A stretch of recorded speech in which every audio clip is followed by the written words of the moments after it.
Merci, Monsieur le maire. Je vais revenir sur plusieurs points qui ont été évoqués par Anne Chary et Jérémy Ifli, avec une présentation particulière. Et puis je présenterai notre amendement, dont vous n'avez pas parlé, Monsieur le maire, mais que j'aurai l'occasion de présenter.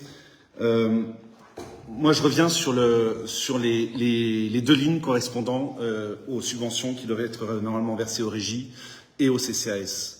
Les explications que vous venez de donner, Monsieur le maire, sont inacceptables. Je vous le dis purement et simplement. Elles ne tiennent pas la route, elles ne sont pas sincères et elles mettent en cause des agents publiquement en conseil municipal, ce qui est parfaitement inacceptable. Et je ne vois pas comment on peut, au début du conseil, remercier les agents du travail qu'ils ont fait sur ces comptes et dans le même temps, dans le même conseil, leur imputer une faute qui n'est pas de leur fait. Et je vais vous le prouver, Monsieur Barrot. D'abord, dans le document que vous remettez en version papier, lors de la dernière commission des finances, le 14 avril, la ligne du CCAS est créditée de 80 000 €. Celle sur les 3 régies ne l'est pas. Quand vous êtes à ce moment-là dans la commission des finances, vous voyez bien que la ligne des 350 000 € n'est pas créditée. Et donc vous le savez. Ou alors pendant cette commission, vous ne lisez pas le document, ce qui est quand même préoccupant. Et vous nous expliquez derrière que, il y a une double explication en fait, qui elle-même s'annule en fait. C'est là où on voit le manque de sincérité de votre justification. Une justification qui arrive parce qu'on vous pose des questions. Vous ne dites rien de ces deux lignes qui sont mises à zéro aux membres de la commission des finances lors de la commission des finances. Vous ne leur dites rien non plus lors du débat d'orientation budgétaire. Et vous nous l'apprenez dans un mail reçu hier soir en réponse aux questions d'Anne Chary, très précises sur ces deux lignes.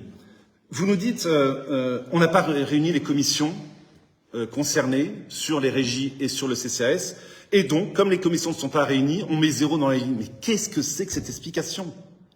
Enfin, je veux dire, dans votre équipe, vous avez été adjoint au maire dans le passé, monsieur le maire. Monsieur Fouin a été maire.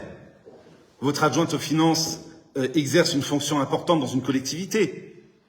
Nous savons très bien, monsieur le maire, que cette explication est parfaitement fallacieuse. Parce que, d'abord, ça fait des années qu'il n'y a jamais eu de commission culture, des commissions sociales qui traitent de ces questions, et ça n'a pas empêché qu'on inscrive au budget ces montants.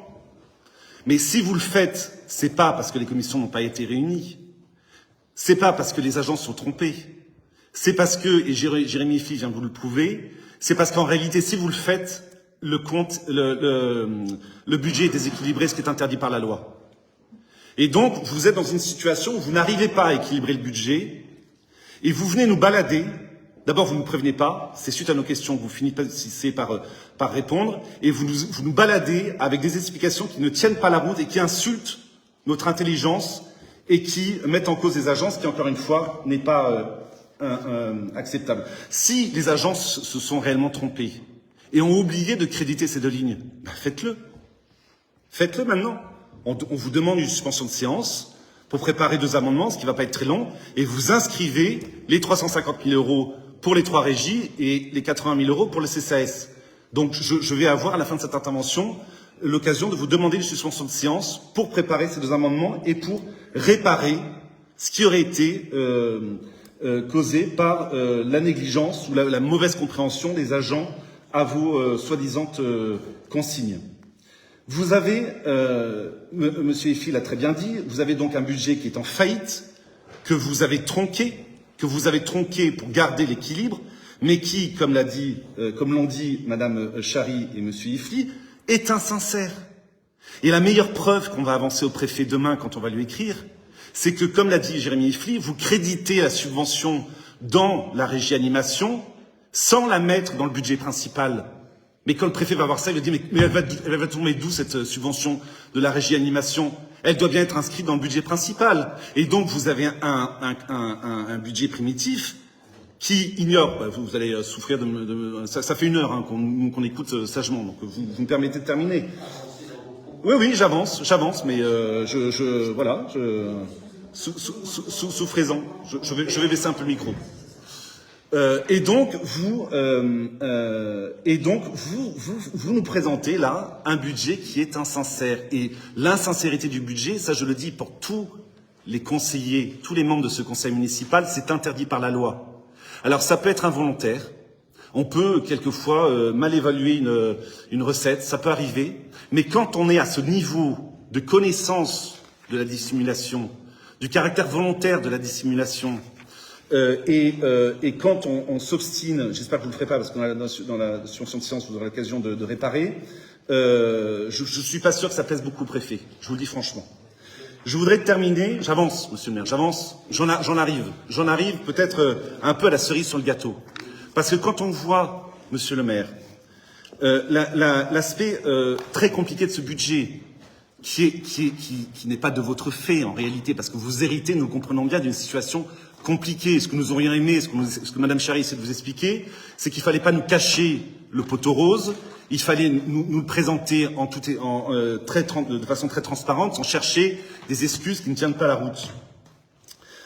Mais malgré ce budget compliqué, vous avez quand même, on n'y croyait pas, mais enfin on a dû se résoudre à l'évidence, vous nous demandez de doubler l'enveloppe de frais de représentation du maire.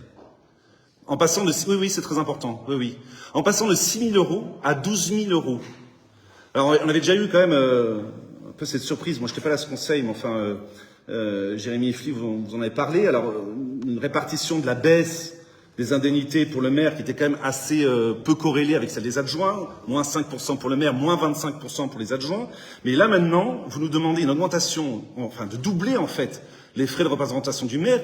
Mais ce qui est quand même particulier, c'est que ces 6 000 € qui étaient au dernier conseil municipal, enfin au précédent budget, vous connaissez l'histoire de ces 6 000 €.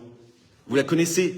C'est, voilà, mais je vais le rappeler pour ceux qui n'étaient pas là, c'est Florent Fatin qui avait tenté d'imposer une enveloppe de frais sans justificatif, et grâce à l'opposition, c'était moi, il avait reculé, et il n'avait pas totalement reculé, il avait dit, bon d'accord, ce que je vais faire, c'est que je vais en faire un don au CCAS. D'ailleurs, il faudra peut-être vérifier au CCAS si le don a été fait cette année.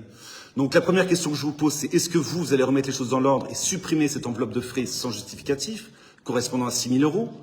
À minima, est-ce que vous allez faire comme Florent Fatin, vous en ferez un don au CCAS, mais c'est pas une procédure normale, mais enfin bon, il faudra peut-être qu'on s'en tienne là.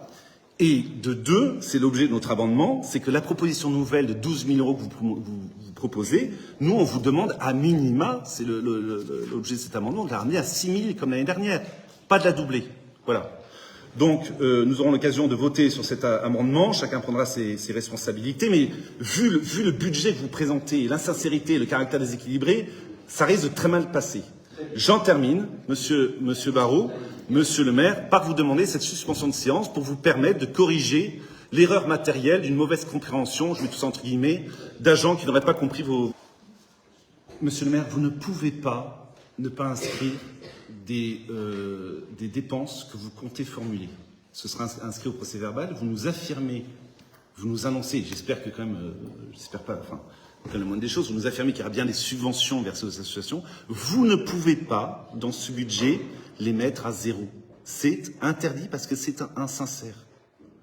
Et moi, ce que je vois quand même, c'est que, parce que vous voulez pas le reconnaître, mais en réalité, c'est ça la réalité, parce que si vous les inscrivez, nous avons un budget déficitaire et donc c'est impossible, c'est que vous faites le choix, vous faites le choix sur la culture et le social. Moi, si, la régie, animation, c'est bien la culture, le CCAS, si je ne me trompe pas, c'est du social. Vous faites, vous mettez à zéro, c'est ce que vous allez faire voter, la culture et le social. Je peux vous dire que si nous étions à votre place, je vous raconte pas le scandale que ça aurait fait. Et je suis assez surpris que certains qui ont des engagements à gauche puissent accepter un budget pareil, qui mettent la culture à zéro et le social à zéro. Voilà. Mais vous êtes, monsieur, oui, vous pouvez me laisser terminer? Oui, j'en viens en fait. Vous êtes obligé de marquer ces dépenses dans le budget. Et vous pouvez mettre 100 000 €, ce qui permettra d'ailleurs de commencer à verser quelques subventions. Et je vous redemande maintenant une suspension de séance. Alors cette suspension de séance n'aura pas lieu. Je vous répète que ces sommes seront inscrites au budget supplémentaire en juin et qu'elles serviront, comme il est dit, à subventionner, et il n'est pas question de mettre à mal donc, le volet social et culturel de la commune. C'est un mensonge de votre part, ça n'est pas vrai. Bon. Ça n'est pas vrai. Voilà. Donc, Alors, non, parce que j'ai encore une réponse à faire. Alors, je fais un rappel au règlement sur l'article 20 du règlement intérieur. vous faites une réponse et nous passons au... Oui, mais vous inquiétez pas. Donc, je vais faire un rappel au règlement. Selon l'article 20 du règlement intérieur, vous êtes tenu de faire voter cette suspension de séance par le Conseil, ce qui quand même serait un droit de l'opposition qui serait bon de faire respecter, Monsieur le maire, si vous êtes conforme à ce que vous disiez au début du mandat, hein, c'est quand même la moindre des choses. Et j'en viens quand même en réponse à cette question des 6 000 €. Les 6 000 € qu'a pris Monsieur Fatin, la promesse qu'il avait faite à l'époque, c'est de les rendre au CCAS. Que vous inscriviez 6 000 € de plus en an, mais bien sûr que si. Si, on a 6 000 plus 6 000, ça fait 12 000. Donc vous inscrivez bien 6 000 € de plus au budget, en plus, nous l'apprenons là, des 6 000 € qu'aurait pris Monsieur Fatin au mois de janvier. Donc vous inscrivez 6 000 € supplémentaires. Avec l'annonce que vous nous faites, contrairement à Monsieur Fatin, qui lui rendait l'argent au CCAS et faisait une déduction fiscale, enfin bon, bref, vous nous dites que vous allez peut-être vous en servir pour vos frais. Alors, mais c'est ce que vous venez, c'est bien sûr, alors je vais terminer mon propos. Si, c'est ce que vous avez dit. Si.